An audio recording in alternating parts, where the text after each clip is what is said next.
बंसी Bose music foundation की ओर से एक शास्त्रीय संगीत की महफिल सजाई गई। प्रसिद्ध सितार वादक असीम चौधरी ने इस अवसर पर सुरों की साज छेड़ी। साथ ही मशहूर तबला वादक पंडित परिमल चक्रवर्ती ने महफिल में चार चांद ही लगा दिया। देश ही नहीं विदेशों में भी अपनी प्रतिभा का जादू बिखेरने वाले दोनों कलाकारों ने संगीत की इस महफिल में चार चांद लगा दिया। प्रसिद्ध सितार वादक पंडित असीम चौधरी के सितार वादन के कायल विदेशी भी हैं। जमशेदपुर के गौरव असीम चौधरी, जिनका जन्म इसी शहर में हुआ है, जो आज विदेशों में सितार की झंकार को बिखेरने के लिए विख्यात हैं।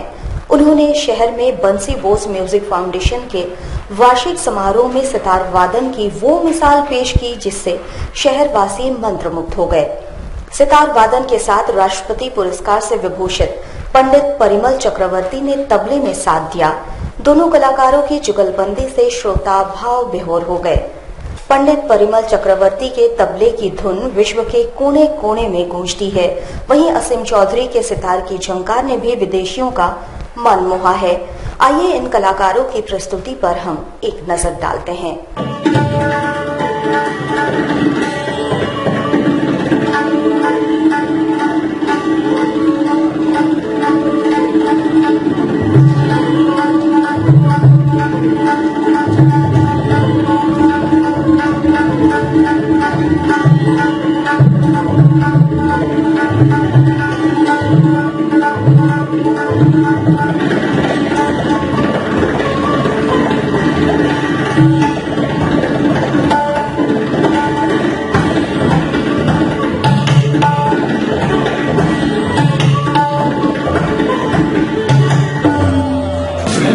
जमशेदपुर जो माटी ने हमको जन्म दिया और मुझे इतना बनाया है, मैं सभी को चाहूंगा कि लगन से रियाज कीजिए, बहुत आगे जाइएगा, जमशेदपुर का नाम पूरा दुनिया में रोशन कीजिए। मैसेज ये है कि आप हर प्रोग्राम पे आइए और कलाकारों को एनकरेज करें।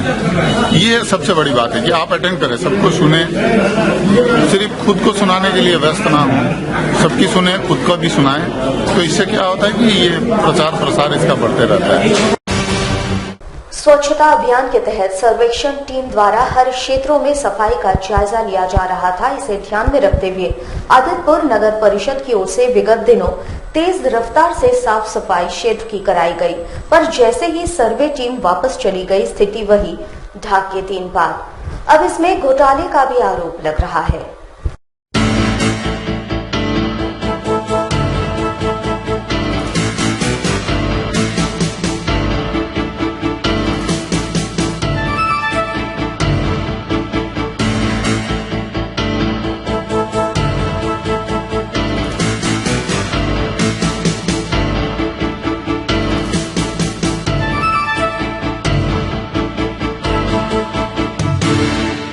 स्वच्छता अभियान के तहत सर्वेक्षण टीम द्वारा हर क्षेत्रों में सफाई का स्तर जांचा जा रहा था।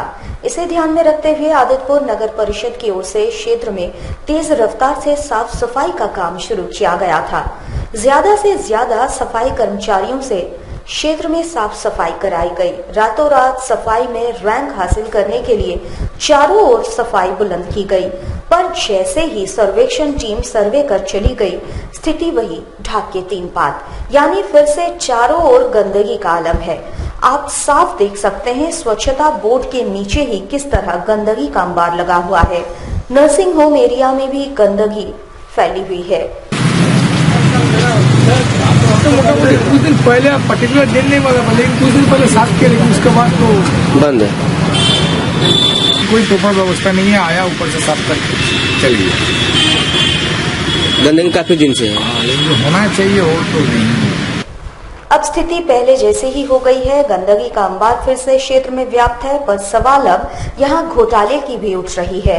सफाई के एवज में कितना फंड आया था, कितना खर्च हुआ, इसका हिसाब अब जनता मांग रही है। देखिए, मुझे लगता है कि आदितपुर नगर परिषद का जो मुख्य लक्ष्य था वह स्वच्छता अभियान को सार्थक करना नहीं, केवल रैंकिंग उपलब्ध कराना था। और यही कारण था कि नगर परिषद द्वारा करीब 350 वहाँ के मजदूर करीब मुझे लगता है 1 महीने तक दिन रात काम किया, लेकिन एक हद तक लग रहा था कि ये प्रयास यहाँ निरंतर और अस्थायी होगा, लेकिन सर्वेक्षण टीम के जाते ही पूरा जो सिस्टम है स्वच्छता का और सफाई का वो पूरा धराशायी हो गया। स्थानीय लोग निगम की कार्यशैली पर भी प्रश्न चिन्ह लगा रहे हैं। आखिर दिखावे के नाम पर निगम ने कितना पैसा खर्च किया है?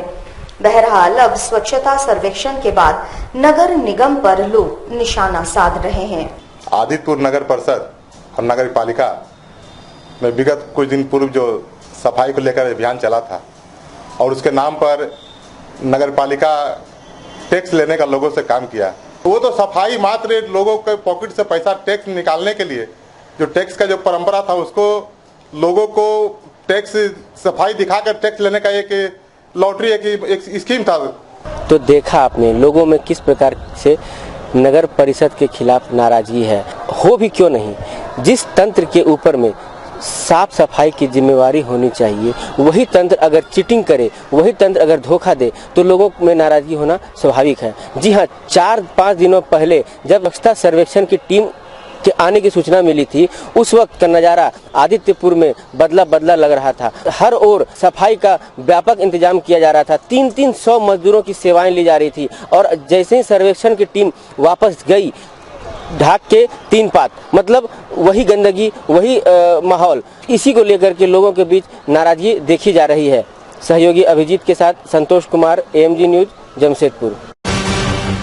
जमशेदपुर जिला मुख्यालय में जिले के सरकारी रिटायर्ड कर्मचारियों के लिए पेंशन लोक अदालत लगाया गया, जिसमें रांची से प्रधान महालेखाकार जयप्रकाश शामिल हुए।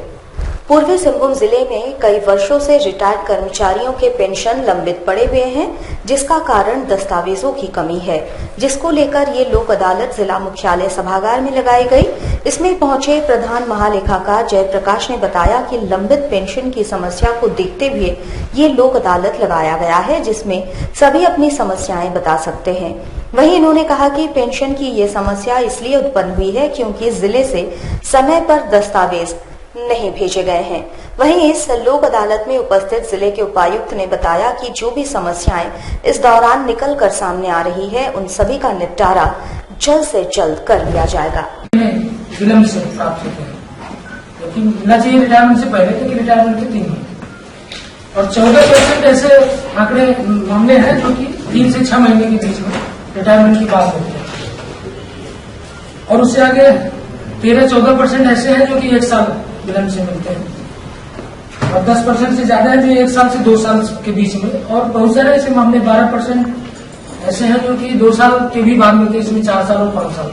कई वजह हो सकती है, कई बार किसी का कुछ इंक्वायरी वगैरह भी चलती रहती होगी, और बहुत सारी चीजें, कई वजह से विलम्ब होता है। लेकिन कोशिश करके अगर इसको रिटायरमेंट से पहले सेटल कर लिया जाए, कोशिश किया जाए तो अच्छा होगा। जो सरकारी कर्मी हैं वो जीवन भर सरकार के आदेश के अनुसार से लोगों के कल्याण के लिए और लोगों की सुविधा के लिए काम करते हैं। पेंशन बेनिफिट का लाभ लेना होता है तो उन्हें कई उसी सरकारी कार्यालय के चक्कर लगाने पड़ते हैं। इन तमाम असुविधाओं को देखते हुए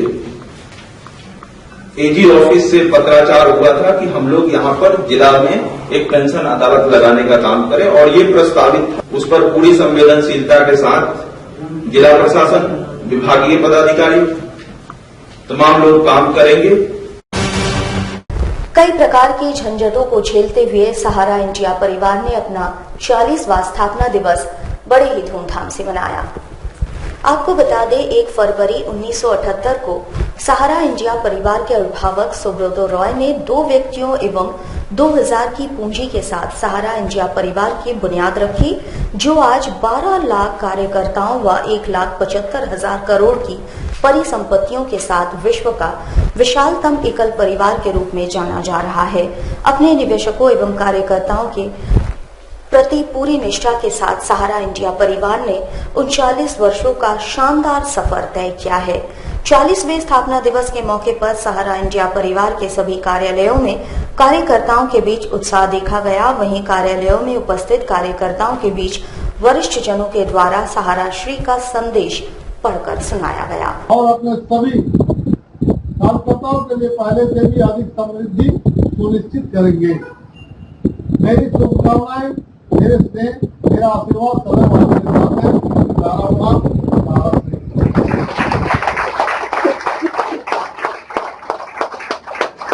तो दोस्तों, माननीय सहारा श्री का इंडिया का स्थापना दिवस मना रहे हैं। आज ही के दिन 1978 में हम पूर्व पूजनीय अभिभावक माननीय सहारा श्री 2 व्यक्तियों के साथ और 2000 की पूंजी के साथ सहारा की शुरुआत किए थे, और जिसमें उनके साथ एक मेज, 2 कुर्सी और एक लंब्रेटा स्कूटर आज जो हम लोग के मुख्यालय सहारा शहर में संग्रह कार्यालय में संग्रहित है वहां, और उसके साथ शुरुआत किए थे। और 12 लाख कार्यकर्ताओं का आज समूह जिनका जीवन यापन सहारा इंडिया के साथ चल रहा है, उनका एक संदेश आज सभी समस्त सैकड़ों कार्यकर्ताओं के बीच श्री का संदेश पढ़कर स्थापना दिवस मना रहे हैं। खबरों में वक्त तो चला है एक छोटे से ब्रेक का। बने रहिए एएमजी न्यूज के साथ।